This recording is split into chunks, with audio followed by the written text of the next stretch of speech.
I actually want to begin by going back to Freud and hitting a couple of loose ends.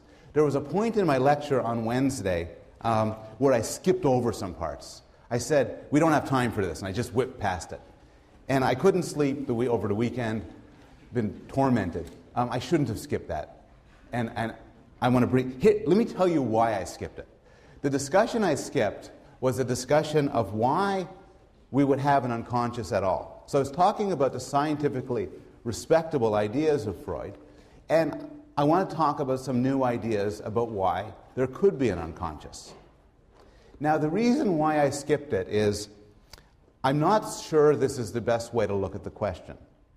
As we will learn throughout the course, by far the vast majority of what our brains do, the vast majority of what our minds do, is unconscious, and we're unaware of it.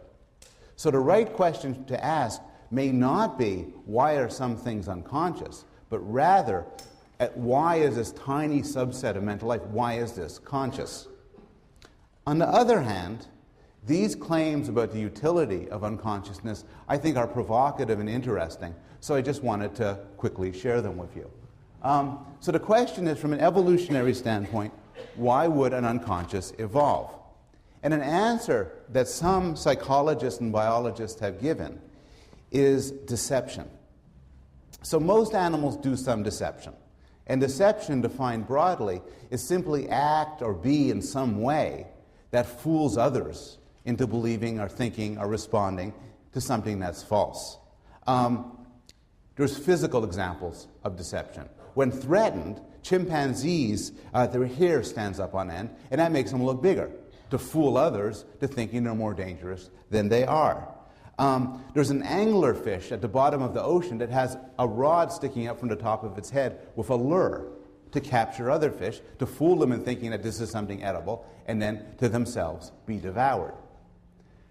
But humans, primates in general, but particularly humans, are masters at deception. We use our minds and our behaviors and our actions continually to try to trick people into believing what's not true. We try to trick people, for instance, into believing that we're tougher, smarter, sexier, more reliable, more trustworthy, and so on, than we really are. And a large part of social psychology concerns the way in which we present ourselves to other people so as to make the maximally positive impression, even when that impression isn't true. At the same time, though, we've also evolved very good lie detection mechanisms. So not only is there evolutionary pressure for me to lie to you, for me to persuade you, for instance, that if we're going to have if you're threatening me, don't threaten me. I am not the sort of man you could screw around with. But there's evolutionary pressure for you to look and say, no, you are the sort of man you could screw around with. I could tell. So how do you become a good liar? And here's where the unconscious comes in. The hypothesis is the best lies are lies we tell ourselves. You're a better liar, more generally, if you believe the lie that you're telling. This could be illustrated with a story about Alfred Hitchcock. The story goes he hated working with child actors, but he often had to. And the story goes he was dealing with a child actor who simply could not cry. And finally, frustrated, Hitchcock went to the actor, leaned over, whispered in his ear, "Your parents have left you and they're never coming back." The kid burst into tears. Hitchcock said, "Roll him," and filmed the kid. And the kid, if you were to see him, he really looks as if he's sad, because he was. If I had a competition where I give $100,000 to the person who looks the most as if they are in pain, it is a very good tactic to take a pen and jam it into your groin, because you will look extremely persuasively as if you are in pain. If I want to persuade you that I love you, would never leave you, you can trust me with everything, it may be a superb tactic for me to believe it. And so this account of the evolution of the unconscious is that certain motivations and goals, particularly sinister ones, are better made to be unconscious, because if a person doesn't know they have them, they will not give them away. And this is something I think we should return to later on when we talk about social interaction and social relationships. One other thing on Freud, just a story of the falsification of Freud. I was taking my younger child home from a play date on Sunday, and he asked me out of the blue, "Why can't you marry your mother or your father?" Now that's actually a difficult question to answer for a child, but I tried my best to give him an answer. And then I said, then I thought back on a Freud lecture, and so I asked him, if you could marry anybody you want, who would it be? Imagining he'd make explicit the Oedipal complex and may name his mother. Instead, he paused for a moment and said, I would marry a donkey and a big bag of peanuts.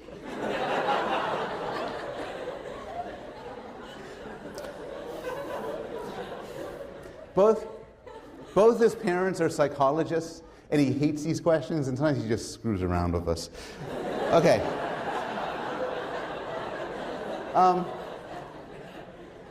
Last class, I started with Freud, and I want to turn to Skinner. And the story of Skinner and science is somewhat different from the story of Freud. Freud developed and championed the theory of psychoanalysis by himself. It is as close as you could find in science to a solitary invention. Obviously, he drew upon all sorts of sources and predecessors, but psychoanalysis is identified as Freud's creation. Behaviorism is different. Behaviorism is a school of thought that was there long before Skinner, championed by psychologists like John Watson, for instance. Skinner came a bit late into this, but the reason why we've heard of Skinner and why Skinner's so well known is he packaged these notions. He expanded upon them, he publicized them, he developed them scientifically, and presented them both to the scientific community and to the popular community. And sociologically, in the 1960s and 1970s in the United States, behaviorism was incredibly well known, and so was Skinner. He was the sort of person you would see on talk shows. His books were bestsellers. Now, at the core of behaviorism are three extremely radical and interesting views. The first is a strong emphasis on learning. The strong view of behaviorism is everything you know, everything you are, is a result of experience.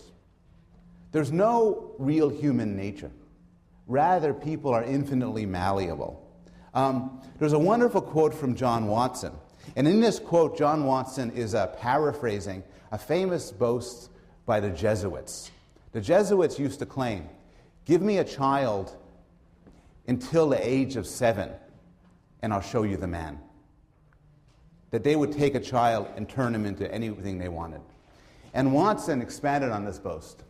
Give me a dozen healthy infants, well-formed in my own specified world to bring them up in, and I'll guarantee to take anyone at random and train them to become any type of specialist I might select. Doctor, lawyer, artist, merchant, chief, and yes, even beggar man and thief, regardless of his talents, penchants, tendencies, abilities, vocations, and race of his ancestors.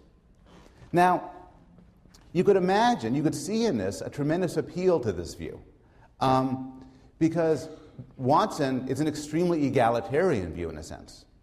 If there's no human nature, then there's no sense in which one group of humans, by dint of their race or their sex, could be better than another group. And Watson was explicit. None of those facts about people will ever make any difference.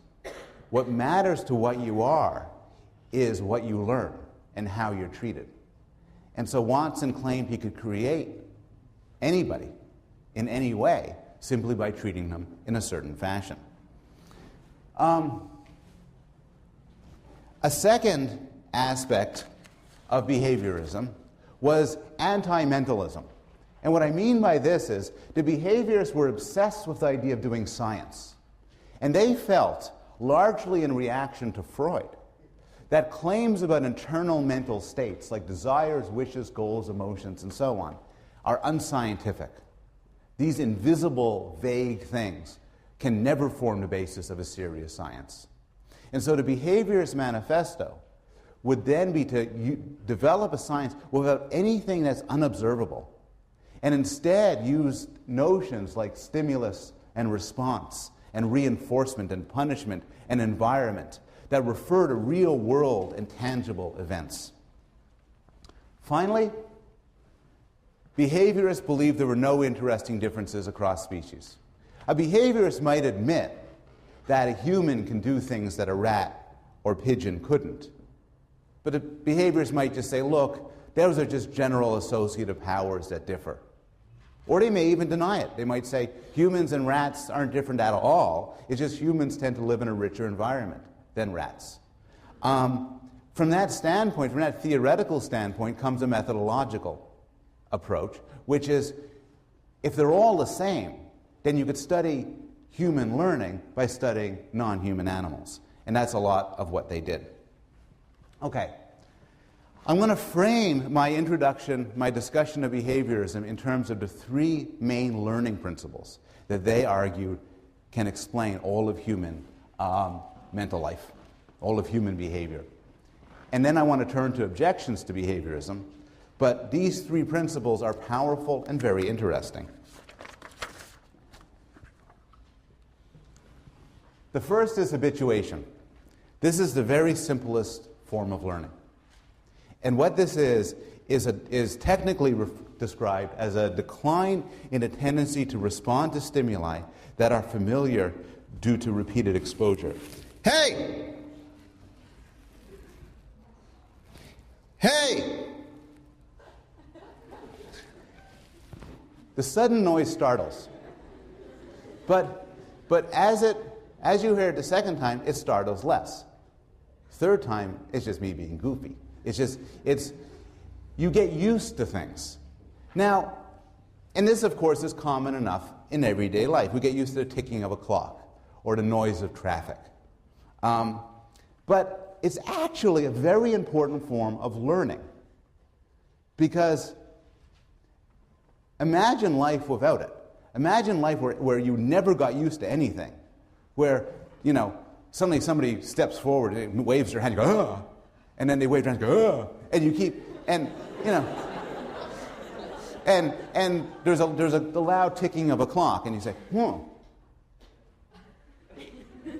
And, that's not the way animals or humans work. You get used to things. And it's actually critically important to get used to things because it's a useful adaptive mechanism to keep track on new events and objects. It's important to notice something when it's new, because then you have to decide whether it's going to harm you, how to deal with it, to attend to it. But you can't keep on noticing it. And in fact, you should stop noticing it after it's been in an environment for long enough. So this counts as learning because it happens through experience. It's a way to learn through experience, to change your way of thinking through experience. And also it's useful because harmful stimuli are noticed. But when something has shown itself to be part of the environment, you don't notice it anymore. The existence of habituation is important for many reasons. One thing it's important for is clever developmental psychologists have used habituation as a way to study creatures who can't talk, like non-human animals and young babies. And when I talk on Wednesday about developmental psychology, I'll show different ways in which psychologists have used habituation to study the minds of young babies. The second sort of learning is known as classical conditioning. And what this is, in a very general sense, is the learning of an association between one stimulus and another stimulus, where stimulus is a technical term meaning events in an environment, like a certain smell or sound or sight. It was thought up by Pavlov. This is Pavlov's famous dog. And it's an example of scientific serendipity. Pavlov, when he started this research, had no interest at all in learning. He was interested in saliva.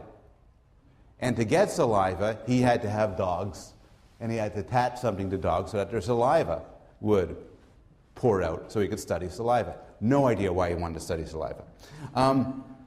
But he then discovered something. What he would do is he put food powder in the dog's mouth to generate saliva. But Pavlov observed that when somebody entered the room who typically gave him the food powder, the dog the food powder, saliva would start to come out. And later on, if you, right before or right during you give the dog some food, you ping a bell, the bell will cause the saliva to come forth. And in fact, this is the apparatus that he used for his research. He developed the theory of classical conditioning by making a distinction between two sorts of conditioning, two sorts of stimulus-response relationships. One is unconditioned. An unconditioned is when an unconditioned stimulus gives rise to an unconditioned response. And this is what you start off with. So, if somebody pokes you with a stick and you say, ouch, because it hurts, the poking and the ouch is an unconditioned stimulus causing an unconditioned response. You didn't have to learn that. When Pavlov put food powder in the dog's mouth and saliva was generated, that's an unconditioned stimulus giving rise to an unconditioned response. But what happens through learning is that another association develops, that between the conditioned stimulus and the conditioned response. So when Pavlov, for instance, started before conditioning, there was simply an unconditioned stimulus, the food in the mouth, and an unconditioned response, saliva. The bell was nothing. The bell was a neutral stimulus. But over and over again, if you put the bell and the food together, pretty soon the bell will generate saliva. And now the bell, when you start off with the unconditioned stimulus, unconditioned response, when the conditioned stimulus and the unconditioned stimulus are brought together over and over and over again, pretty soon the conditioned stimulus gives rise to the response. And now it's known as the conditioned stimulus giving rise to the conditioned response. This is discussed in detail in the textbook, but I'm going to give it, don't panic if you don't get it quite now. I'm going to give you further and further examples. So the idea here is repeated pairings of the unconditioned stimulus and the conditioned stimulus will give rise to the response. And there's a difference between reinforced trials and unreinforced trials. A reinforced trial is when the conditioned stimulus and the unconditioned stimulus go together. And to put it in a crude way, you're teaching the dog that the bell goes with the food. An unreinforced trial is when you get the food without the bell. You're not teaching the dog this. And in fact, once you teach an animal something, if you stop doing the teaching, the response goes away. And this is known as extinction. So here's a graph. If you get they really count the number of cubic centimeters of saliva. The dog is trained so that when the bell comes on, actually I misframed it. I'll try again. When the bell comes connected with food, there's a lot of saliva. An unreinforced response is when the bell goes on, but there's no food. So it's like, imagine you're the dog.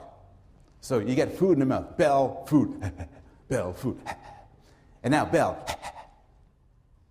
But next, you get bell, bell, bell. You give it up. You stop, this isn't working, you stop responding to the bell.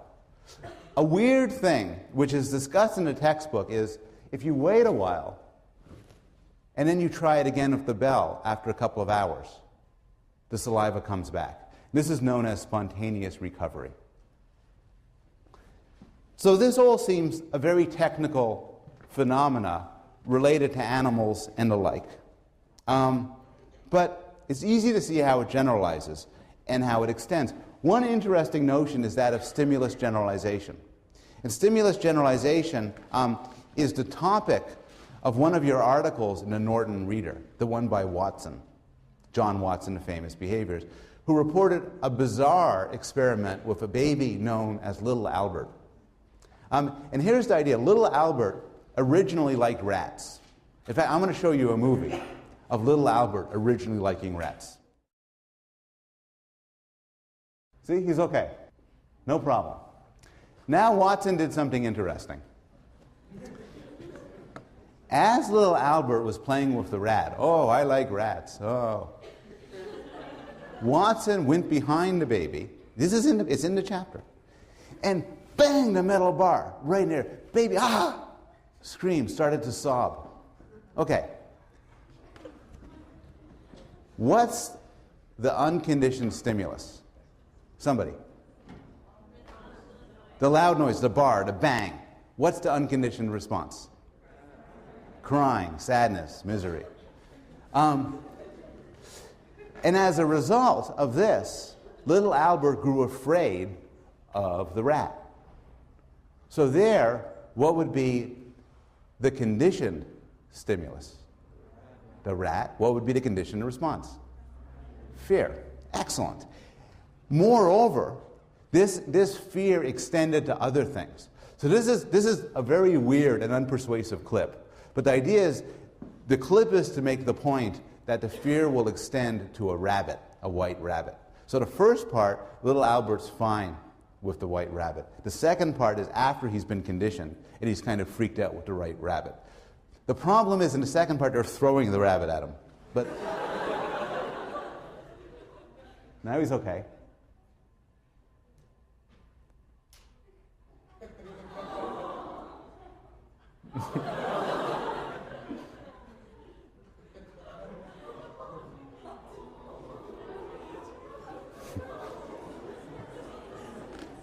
Is the mic fine?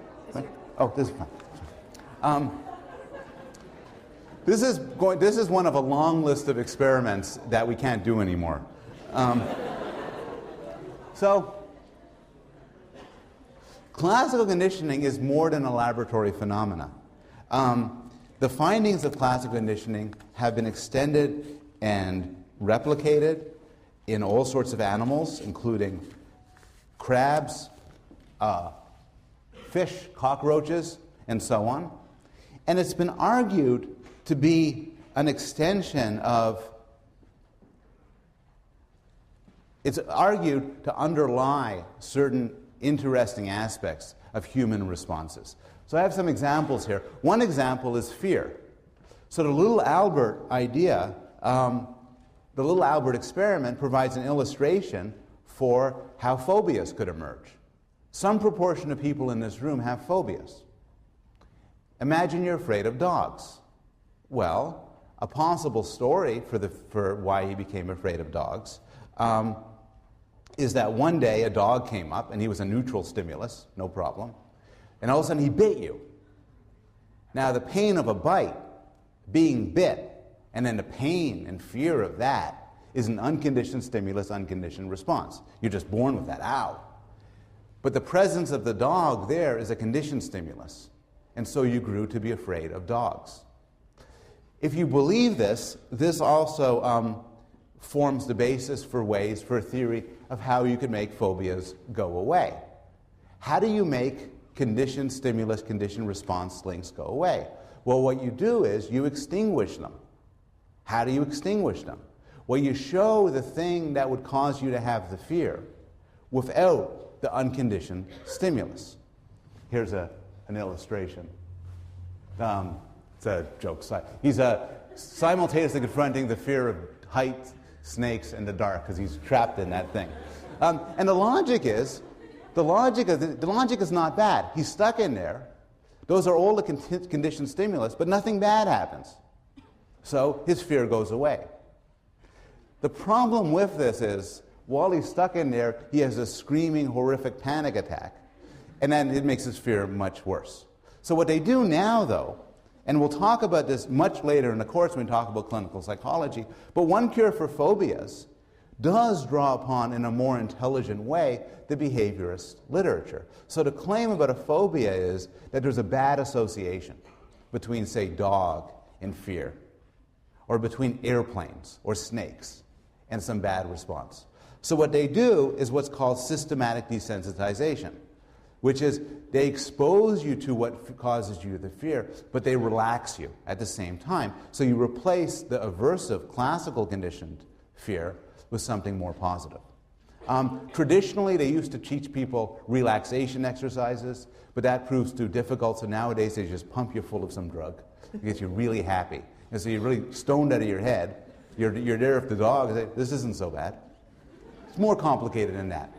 But the notion is you can use these associative tools perhaps to deal with questions about fear, phobias, and how they go away. Hunger. We'll spend some time in this course discussing why we eat and when we eat. And one answer to why we eat and when we eat is that there's cues in the environment that are associated with eating. And these cues generate hunger.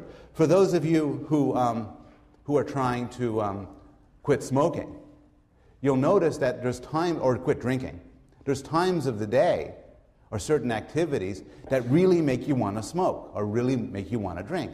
And from a behaviorist point of view, this is because of the associative history of these things. More speculatively, classical conditioning has been argued to be implicated in the formation of sexual desire, including fetishes. So a behaviorist story about fetishes, for instance, is it's straightforward classical conditioning. Just as your lover's caress brings you to orgasm, your eyes happen to fall upon the shoe.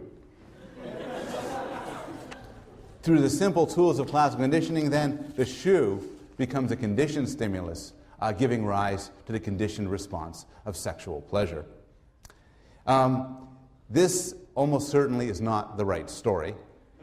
But again, just as in phobias, some ideas of classical conditioning may play some role in determining what we like and what we don't like sexually. And in fact, one treatment for pedophiles and rapists involved controlled fantasies during masturbation to shift the association from domination and violence, for instance, to develop a more positive associations with sexual pleasure. So the strong classical conditioning stories about fetishes and fears sound silly in the extreme, and they probably are. But at the same time, classical conditioning can be used at least to shape the focus of our desires and of our interest. Final thought exercise. So what do we think about classical conditioning? We talked about what habituation is for. What's classical conditioning for? Well, a traditional view is it's not for anything. It's just association. So what happens is the UCS and the CS, the bell and the food, go together because they happen at the same time. And so classical conditioning should be the strongest when these two are simultaneous. And the response to one is the same as the response to the other. This is actually no longer the mainstream view. The mainstream view is now a little bit more interesting. It's that what happens in classical conditioning is preparation. What happens is you become sensitive to a cue that an event is about to happen, and that allows you to prepare for the event. This makes certain predictions. It predicts that the best timing is when the conditioned stimulus, which is the signal, comes before the unconditioned stimulus, which is what you have to prepare for. And it says the conditioned response may be different from the unconditioned response. So move away from food. Imagine a child who's being beaten by his father. And when his father raises his hand, he flinches. Well, that's classical conditioning. What happened in that case is he has learned that the raising of a hand is a signal that he is about to be hit. And so he responds to that signal. His flinch is not the same response that one would give if one's hit. If you're hit, you don't flinch. If you're hit, you might feel pain or bounce back or something. Flinching is preparation for being hit. And in general, the idea that what goes on in classical conditioning is that the response is sort of a preparation. The conditioned response is a preparation for the unconditioned stimulus. Classical conditioning shows up all over the place. As a final exercise in how to think about it, has anybody here seen the movie Clockwork Orange? A lot of you. It's kind of a shocking movie and unpleasant and very violent. But at its core, one of the main themes is right out of Intro Psych. It's classical conditioning. So our main character, who's a violent murderer and rapist, is brought in by some psychologists for some therapy. And the therapy he gets is classical conditioning. In particular, what happens is he's given a drug that makes him violently ill, extremely nauseous. And then his eyes are propped open and he's shown scenes of violence. As a result of this sort of conditioning, he then, when he experiences real-world violence, he responds with nausea and shock, basically training him to get away from these acts of violence. In this example, take a moment. Don't say it out loud, just take a moment. What's the unconditioned stimulus? Okay, anybody, what's the unconditioned stimulus? Somebody just say it. The drug. What's the unconditioned response? Nausea. What's the conditioned stimulus? Violence. What's the conditioned response? Perfect. The third and final type of learning is known as operant conditioning or instrumental conditioning. And this is the theory championed and developed most extensively by Skinner. What this is learning the relationships between what you do and how successful or unsuccessful they are. Learning what works and what doesn't. It's important this is very different from classical conditioning. And one way to see how this is different is, for classical conditioning, you don't do anything. You could literally be strapped down and be immobile. And these connections are what you appreciate, and you make connections in your mind. Instrumental conditioning is voluntary. You choose to do things. And by dint of your choices, some choices become more learned than others. So the idea itself was developed in the nicest form by Thorndike, who explored how animals learn. Remember, behaviorists were entirely comfortable studying animals and drawing extrapolations to other animals and to humans. So he would put a cat in a puzzle box. And the trick to a puzzle box is there's a simple way to get out, but you have to kind of pull on something, some special lever to make it pop open.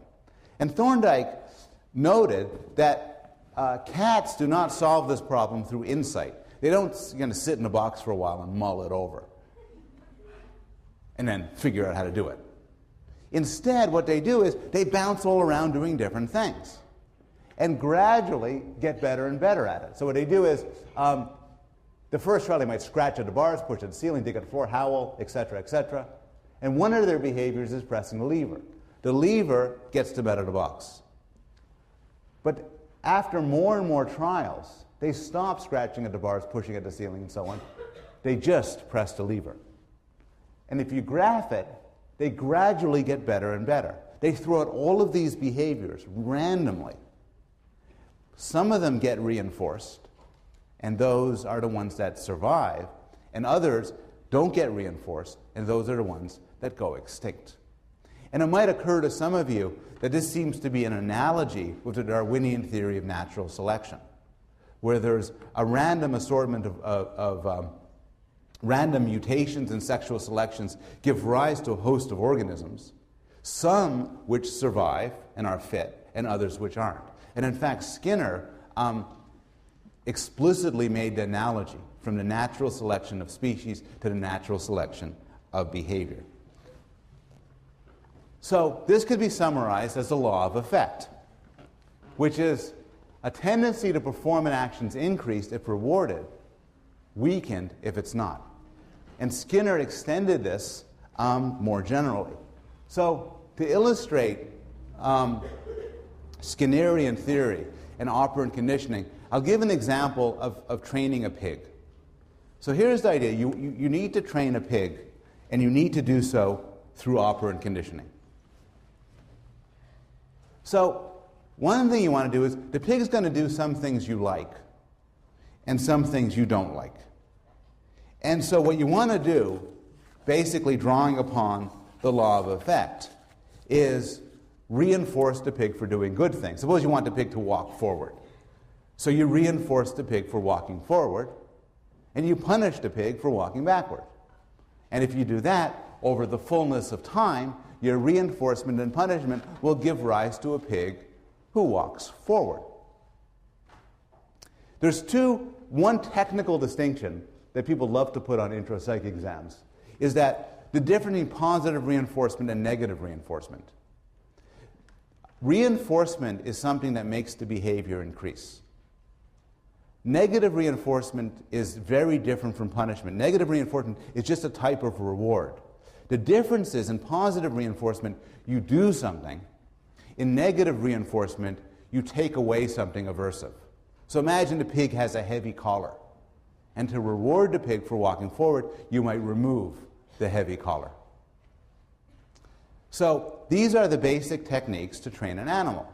But it's kind of silly, because suppose you want your pig to dance.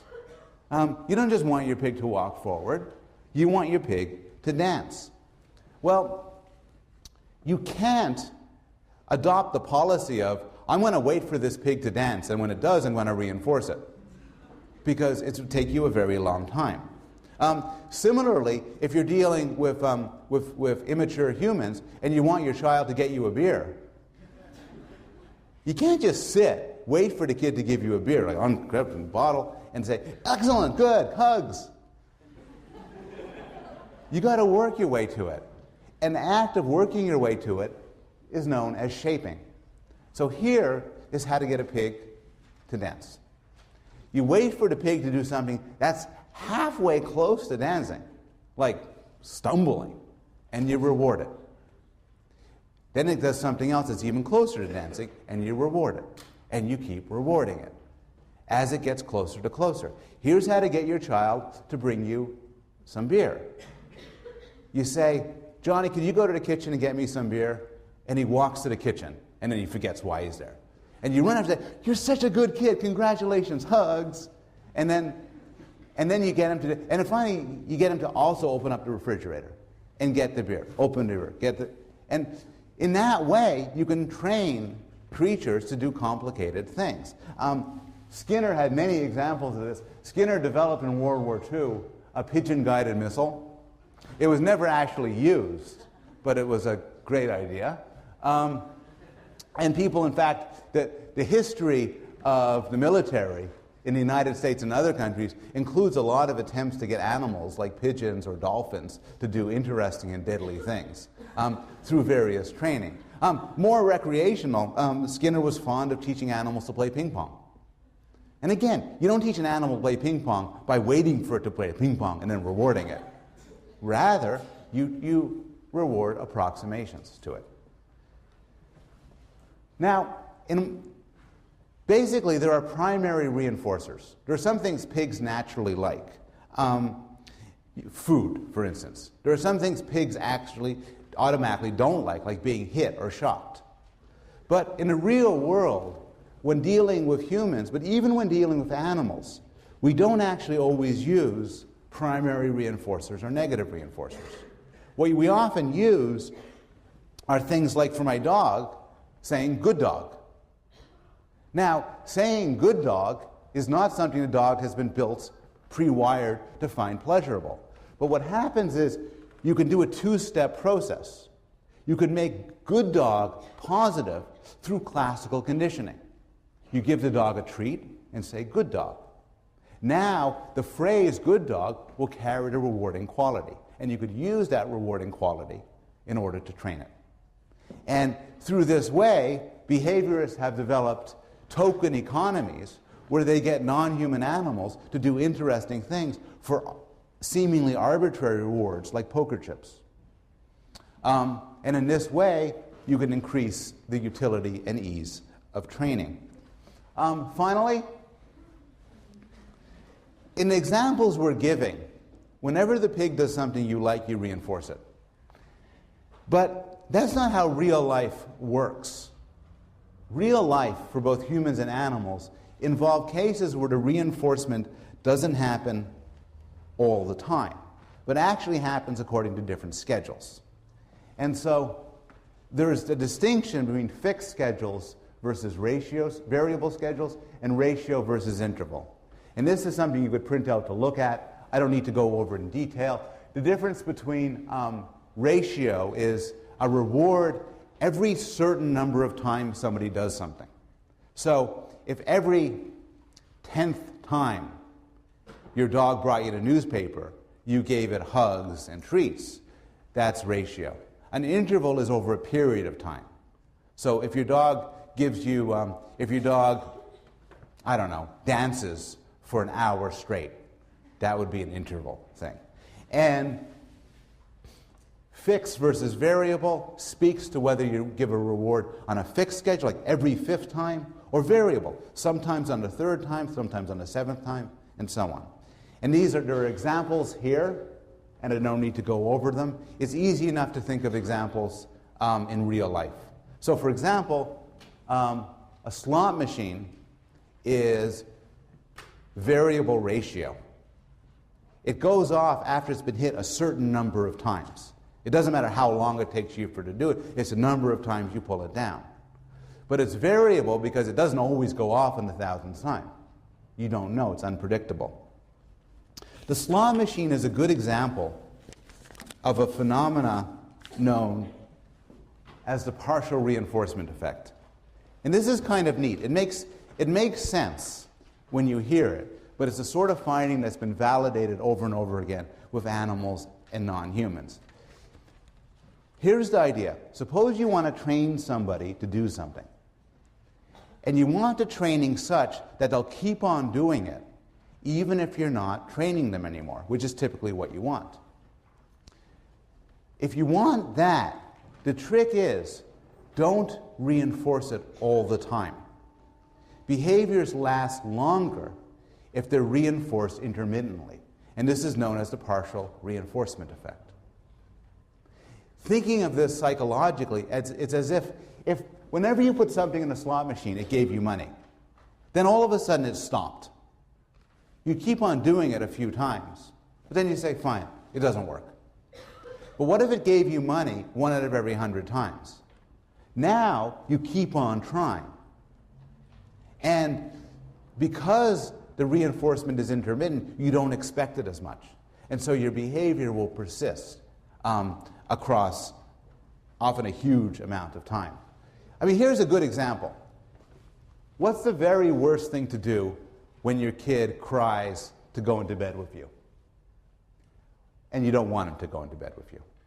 Well, the worst thing to do is for any form of discipline with a kid is to say, no, absolutely not, no, no, no, no, no, okay. And then later on, the kid's going to say, I want to do it again. And you say no, and the kid keeps asking. Because you could put it, the way I'll put it is in a psychological way, not the way the behaviorists would put it. The kid knows, okay, he's not going to get it right away. He's going to keep on asking. And so typically, what you're doing inadvertently in those situations is you're exploiting the partial reinforcement effect. If I want my kid to do something, I should say yes 1 out of every 10 times. Unfortunately, that's the evolution of nagging. Because you nag, you nag, you nag. Person says, fine, okay. And that reinforces it. If Skinner kept the focus on rats and pigeons and dogs, he would not have the impact that he did. But he argued that you could extend all of these notions to humans and to human behavior. So for example, he argued that the prison system needs to be reformed. Because instead of focusing on notions of justice and retribution, what we should do is focus instead on questions of reinforcing good behaviors and punishing bad ones. He argued for the notions of operant conditioning to be extended to everyday life, and argued that people's lives would become fuller and more satisfying if they were controlled in a properly behaviorist way. Any questions about behaviorism?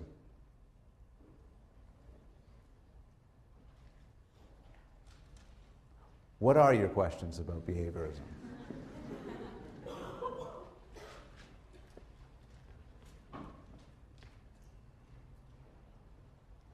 Yes? For the thing with the poker chips, wouldn't there be extinction after a while? Good question. The discussion was over using things like poker chips for reinforcement. And the point is exactly right. Since the connection of the poker chips is established through classical conditioning, sooner or later, by that logic, the poker chips would lose their power to serve as reinforcers. You'd have to sort of start it up again, retrain again. If you have a dog and you say good dog to reward the dog, by your logic, which is right, at some point you might as well give the dog a treat along with the good dog. Otherwise, good dog is not going to cut it anymore.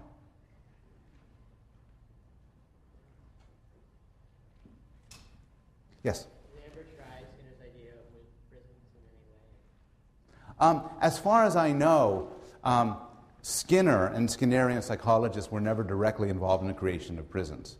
On the other hand, the psychological theory behaviorism has had a huge impact, and I think a lot of people's ways of thinking about criminal justice and criminal law has been shaped by behaviorist principles. So for instance, institutions like mental institutions and some prisons have installed token economies, where there's rewards for good behavior, often poker chips of a sort, and then you could cash them in for other things. And to some extent, these have been shaped by an adherence to behaviorist principles. Okay. So here are the three general positions of behaviorism. That there is no innate knowledge, all you need is learning, that you could explain human psychology without mental notions like desires and goals, and that these mechanisms apply across all domains and across all species. I think it's fair to say that right now just about everybody agrees all of these three claims are mistaken. First, we know that it's not true that everything is learned. There's considerable evidence for different forms of innate knowledge and innate desires. And we'll look when we'll talk about it in detail when we look at case studies like language learning, the development of sexual preference, the developing understanding of material objects. There's a lot of debate over how much is innate and what the character of the built-in mental systems are. But there's nobody who doubts nowadays that a considerable amount for humans and for other animals is built in. Is it true that talking about mental states is unscientific? Nobody believes this anymore either. Science, particularly more advanced sciences like physics or chemistry, are all about unobservables. They're all about things you can't see.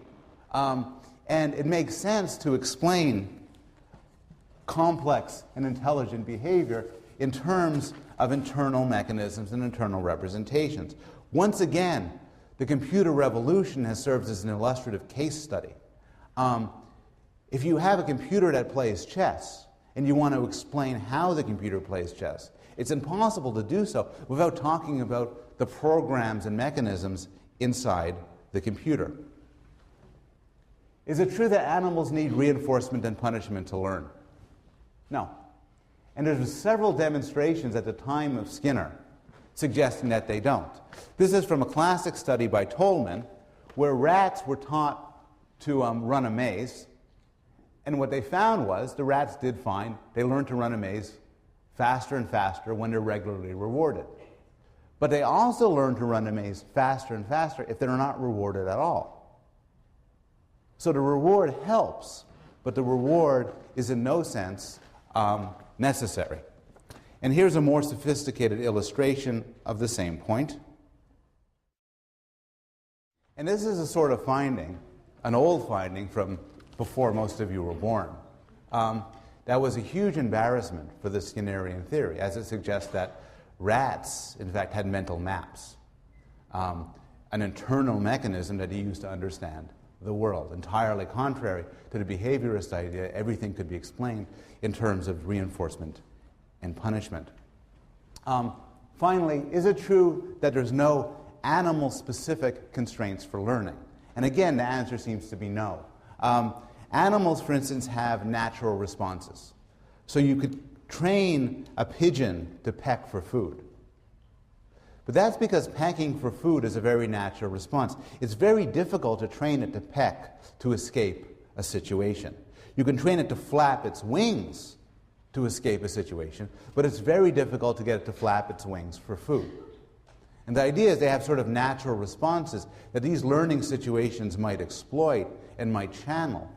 But essentially, they do have certain natural ways of acting towards the world.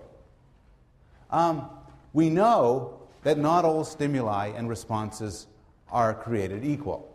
So the Gray textbook has a very nice discussion of the Garcia effect. And the Garcia effect goes like this. Does anybody here have any food aversions? I don't mean foods you don't like. I mean foods that really make you sick. Often, food aversions in humans and other animals can be formed through a form of association. What happens is, suppose you have the flu, and you get very nauseous. And then at the same point, you eat some sashimi for the first time. The connection between being nauseous and eating a new food is very potent. And even if you know intellectually full well that the sashimi isn't why you became nauseous, still you'll develop an aversion to this new food. When I was younger, when I was a teenager, I drank this Greek liqueur, ouzo, with beer. I didn't really have a flu at the time, but I became violently ill. And as a result, I cannot abide the smell of that Greek liqueur. Now, thank God I didn't develop an aversion to beer. But small miracles. But the smell is very distinctive, and for me was new to me. And so through the Garcia effect, I developed a strong aversion. What's interesting, though, is the aversion is special. So if you take an animal and you give it a new food, and then you give it a drug to make it nauseous, it will avoid that food. But if you take an animal and you give it a new food, and then you shock it very painfully, it won't avoid the new food. And the idea is that a connection between what something tastes and getting sick is natural. We are hardwired to say, look, if I'm going to eat a new food and I'm going to get nauseous, I'm going to avoid that food. The Garcia effect is that this is special to taste and nausea. It doesn't extend more generally. Finally, I talked about phobias, and I'll return to phobias later on in this course. But the claim that people have formed their phobias through classical conditioning is almost always wrong.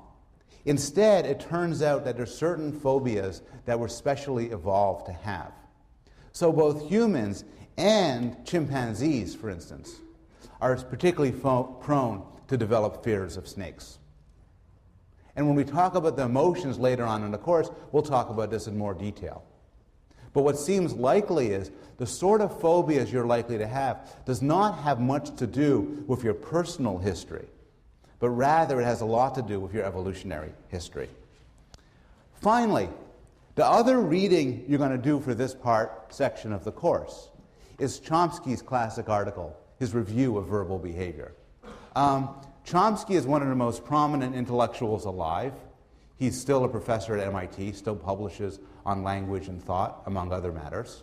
And the excerpt you're going to read is from his review of verbal behavior.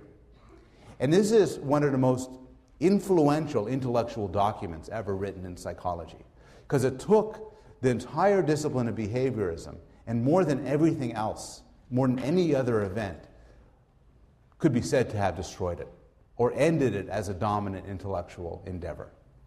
And Chomsky's argument is complicated and interesting, but the main sort of argument he had to make goes like this. When it comes to humans, the notions of reward and punishment and so on that Skinner tried to extend to humans are so vague, it's not science anymore. And remember the discussion we had with regard to Freud. What Chomsky is raising here is the concern of unfalsifiability. So here's a sort of example he would discuss. Skinner, in his book Verbal Behavior, talks about the question of why do we do things like talk to ourselves, imitate sounds, create art, give bad news to an enemy, fantasize about pleasant situations. And Skinner says that they all involve reinforcement. Those are all reinforced behaviors. But Skinner doesn't literally mean that when we talk to ourselves, somebody gives us food pellets. He doesn't literally mean even that when we talk to ourselves, somebody pats us on the head and says, "Good man, perfect, I'm very proud." What he means, for instance, this case is, well, talking to yourself is self-reinforcing. Or giving bad news to an enemy is reinforcing because it makes your enemy feel bad. Well, Chomsky says the problem is, it's not that that's wrong. That's all true. It's just so vague as to be useless. Skinner isn't saying anything more. To say giving bad news to an enemy is reinforcing because it makes the enemy feel bad doesn't say anything different from giving bad news to an enemy feels good because we like to give bad news to an enemy. It's just putting in more scientific terms. More generally, Chomsky suggests that the law of effect, when applied to humans, is either trivially true, trivially or uninterestingly true, or scientifically robust and obviously false. So, if you want to expand the notion of reward or reinforcement to anything, then it's true. So why did you come, those of you who are not freshmen, all of you, why did you come to Yale for a second semester? Well, I repeated my action because the first semester was rewarding. Okay, what do you mean by that? Well, you don't literally mean that somebody rewarded you, like gave you pellets and stuff. What you mean is you chose to come here for the second semester. And there's nothing wrong with saying that, but we shouldn't confuse it with science. And more generally, the problem is you can talk about what other people do in terms of reinforcement and punishment and operant conditioning and classical conditioning. But in order to do so, you have to use terms like punishment and reward and reinforcement in such a vague way that in the end, you're not saying anything scientific. So behaviorism as a dominant intellectual field has faded. But it still leaves behind an important legacy. And it still stands as one of the major contributions of 20th century psychology. For one thing, it has given us a richer understanding of certain learning mechanisms, particularly with regard to non-humans. Mechanisms like habituation, classical conditioning, and operant conditioning are real. They can be scientifically studied, and they play an important role in the lives of animals, and probably an important role in human lives as well. They just don't explain everything. Finally, and this is something I'm going to return to on Wednesday, actually, behaviorists have provided powerful techniques for training, particularly for nonverbal creatures. So this extends to animal trainers, but it also extends to people who want to teach young children and babies, and also want to help populations like the severely autistic or the severely retarded. Many of these behaviorist techniques have proven to be quite useful. And in that regard, as well as in other regards, it stands as an important contribution.